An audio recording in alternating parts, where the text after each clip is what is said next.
card prices are ludicrous. Here's how to keep gaming in the coin mining era.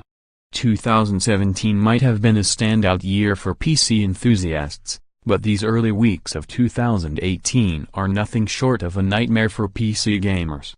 Graphics card prices are downright ludicrous, as the cryptocurrency craze skyrockets in lockstep with Bitcoin's rising price. That's nothing new. Miners have been inflating graphics card prices since the middle of the year. But the damage was limited to the middle of the market for most of 2017. Currently, virtually every gaming class graphics card is affected. The theoretically $200 3GB GeForce GTX 1060 currently goes for $380 to $550, when you can find it in stock, that is. The Radeon RX 570, RX 580, and 6GB GTX 1060, graphics cards with suggested retail prices of $200 to $250, are selling for $500 to $800 on Newegg.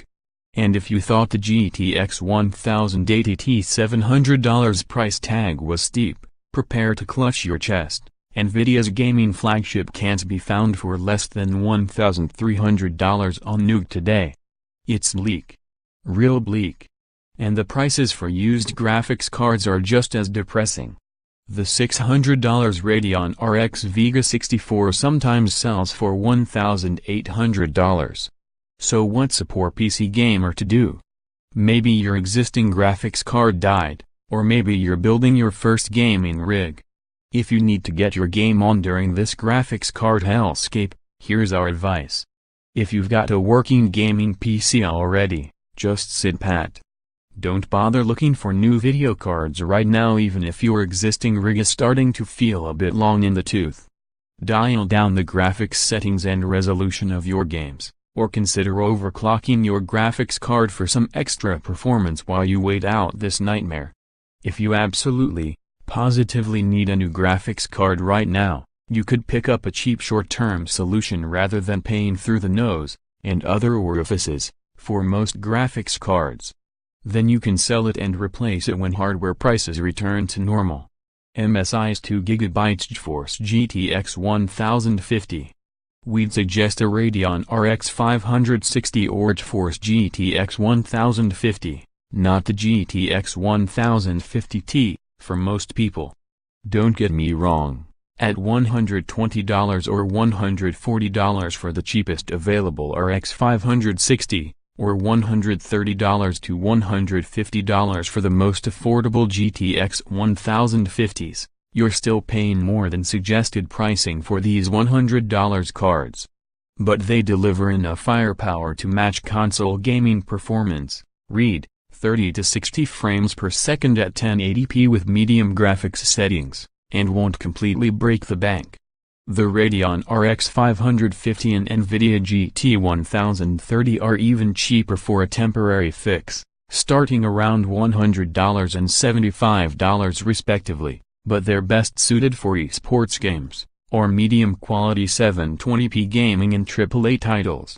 If your CPU happens to be an AMD APU, which merges CPU and GPU on a single chip, you might be able to get by on that rather than investing in a stopgap graphics card.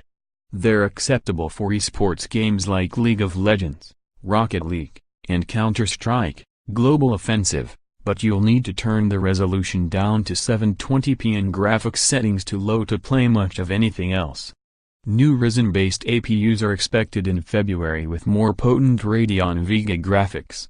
Pairing AMD's Radeon GPUs with a FreeSync-compatible display to kill tearing and stuttering could ease the sting of a downgrade if you're coming from more potent hardware. FreeSync displays can be found at affordable prices. For example, the Acer KG251Q FreeSync display costs just $130 on Amazon right now.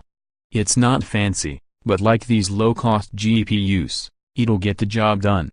Suggesting that PC gamers buy a console. Blasphemy, I know, it hurts my heart to suggest it.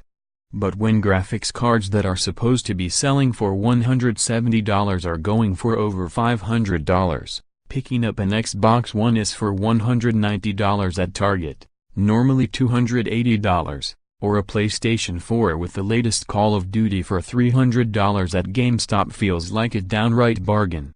If my graphics card died today, I'd pick up a console to hold me over rather than buy a throwaway $130 GPU. You won't have access to your backlog of PC games if you switch to a console, and you'll lose the PC's many other benefits as well, including buttery smooth 60 FPS gaming. But the current generation of consoles have a solid library of games available, and if you decide on an Xbox One, you'll also be able to play some Xbox 360 and original Xbox games, as well as be able to bring your Xbox Play Anywhere games over to your Windows 10 PCs. Need more oomph? The powerful new Xbox One X, $499 on Amazon, meets or beats the firepower of most modern gaming PCs for less than you'd spend on a graphics card that's supposed to be $200.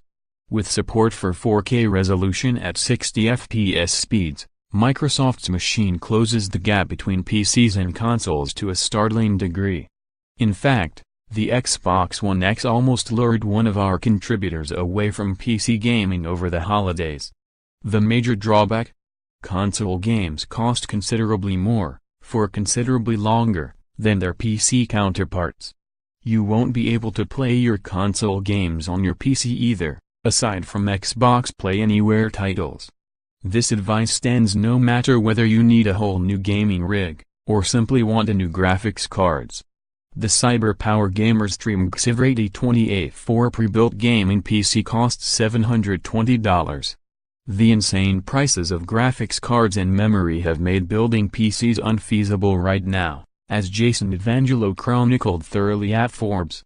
But companies that build PCs, like Dell, HP, and boutique builder Falcon Northwest, are less subject to the wild pricing variations of the DIY market, and offer pre-built rigs cheaper than anything you could slap together yourself. For example, the entry-level Dell Inspiron 5680 costs $750 for a Core i3-8300, 8GB of DDR4 memory, a 1TB hard drive, and a 3GB GeForce GTX 1060. The $200 MRSP 3GB GTX 1060 is going for $380 to $500 in standalone form, remember. Evangelo did the math and a comparable DIY build sourced on Newegg would cost $921. Likewise, the CyberPower PC GamerStream Xiv 28-4 packs a Core i5 processor and a 4GB Radeon RX 580 for $720 on Amazon. Surprise, it's currently back-ordered. That graphics card by itself will set you back $500 to $750 on Newegg right now. The CyberPower PC GamerStream Xiv 48-4 Opt pairs the same graphics card with a beefy Intel Core i7-7700K for $983 on Amazon. You can't build those rigs at those prices on your own anymore. Hell, the state of today's graphics card market makes some gaming laptops an enticing value proposition, words I never thought I'd utter. Buying a whole